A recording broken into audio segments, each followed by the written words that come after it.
सकें।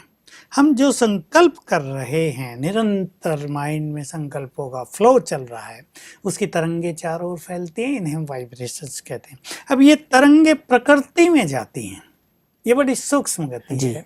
प्रकृति और इन तरंगों के बीच में रिएक्शन होता है और प्रकृति वही चीजें हमें निर्माण करके कई गुना करके वापस दे देती हैं। उदाहरण ले लीजिए, एक व्यक्ति गरीब है, अब उसके मन में बार बार ये विचार उठता ही है, हम तो गरीब हैं, पैसे की कमी है, बच्चों को पढ़ा नहीं सकते, एक अच्छा घर भी नहीं ले सकते, हम तो गरीब हैं। अब ये उसकी निगेटिव तरंगे निकल रही हैं, प्रकृति में जा रही हैं। प्रकृति तो मनुष्य को सब कुछ प्रदान कर रही है, गरीबी लौटकर वापिस उसके पास आ रही है।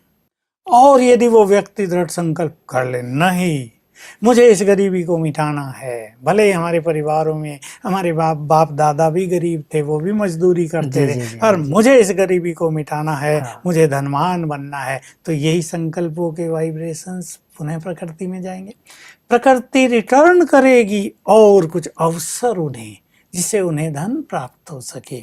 जैसे जैसे उसको ये गुड फीलिंग होने लगेगी, मेरे पास बहुत धन है, अब हम सब कर सकते हैं, मैं धनवान हूँ, चाहे उसके पास बहुत ज़्यादा धन ना हो, ये विचार प्रकृति में जाएंगे तो प्रकृति वही चीज़ें वापस करेगी। तो हम सभी इस चीज़ के लिए बहुत ही सावधान रहें कि जो कुछ हमें प्राप्त करना है वैसे ही संकल्प हम प्रकृति में भेजें। जी, जो भी हमें सुन रहे हैं, देख रहे हैं, वो एक सुंदर संकल्प कर दें अपने बारे में, आज से मेरे साथ जो कुछ होगा बहुत अच्छा होगा।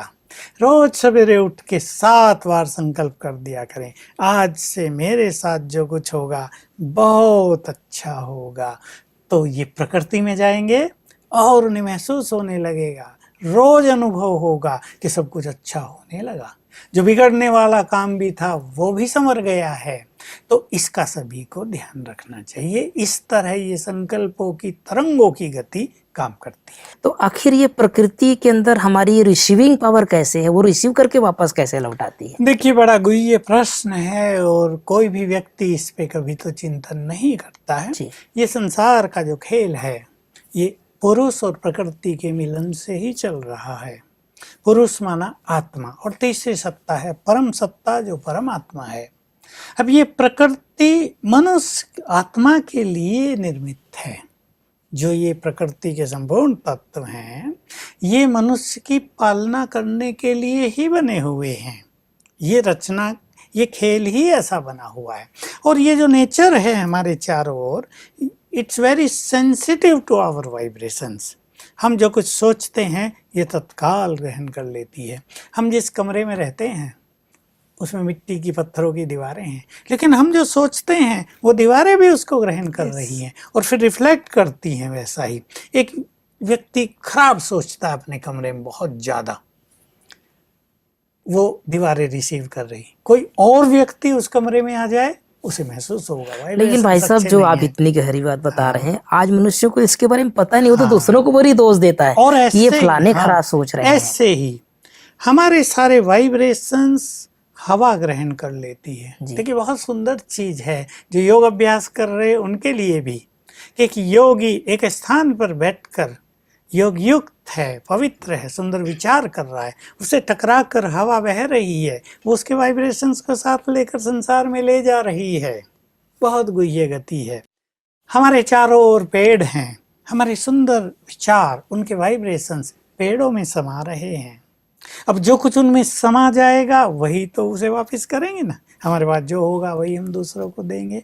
तो इस तरह मनुष्य आत्मा प्रकृति को सब कुछ देती है, जिम्मेदार मनुष्य आत्मा है। क्योंकि देखिए, हमारे पास मन की एक और शक्ति है, एक और पार्ट है, वो है अंतर्मन। और अंतर्मन पर मनोवैज्ञानिकों ने बहुत ही जबरदस्त रिसर्च की है और ऐसी ऐसी रिसर्च निकाल करके हमारे सामने रखी हैं कि बहुत ही हम हैरान हो जाते हैं उनको पढ़ करके, सुन करके। यहाँ तक बोल दिया है मनोवैज्ञानिकों ने कि जो हमारा अंतर्मन है वो नेक्स्ट टू गॉड है। और अंतर मन में यदि हमारा कोई भी पॉजिटिव या नेगेटिव थॉट्स एंटर हो गया उसने उस थॉट को ले लिया तो वो उस पर 100% काम करता है।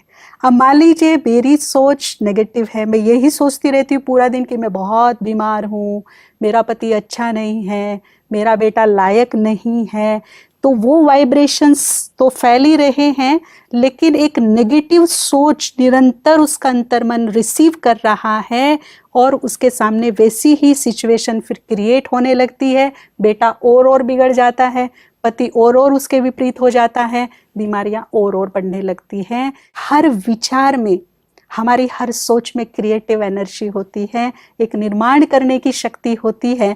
हम जो कुछ भी सोचते हैं उसका बहुत ही इनडायरेक्टली वे में, जो हमें दिखाई नहीं पड़ता, लेकिन निर्माण होता रहता है। बहुत सारे प्रैक्टिकल उदाहरण देखने में आते हैं। एक व्यक्ति को कैंसर हुआ है और वो बहुत घबरा गया कि अब तो मेरा जीवन गया, मेरे बच्चों का क्या होगा, मेरे धंधे का क्या होगा, बहुत घबरा के निगेटिव सोचने लगता है। उस पर दवाइयाँ असर नहीं करती, उसकी हेल्थ दिनों दिन गिरती जाती है।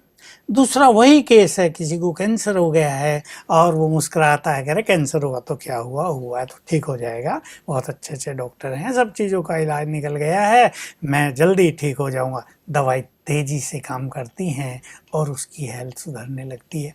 हेल्थ पे भी हम ये चीज़ें देखते हैं।